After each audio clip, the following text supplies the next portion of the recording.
Алтеке, қазір көпшілік айтып жатыр ғой, Рамазанда умраға кел. Неге олай айтып жатыр көпшілігі?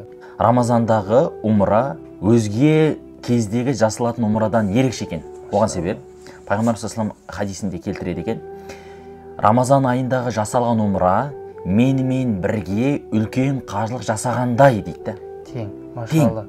Яғни үлкен қажылық сауабын аласыз және пайғамбармен бірге жасағандай боласыз. Және де осы қажылыққа келе алмайтын адамдарға бір жақсы екен бұл.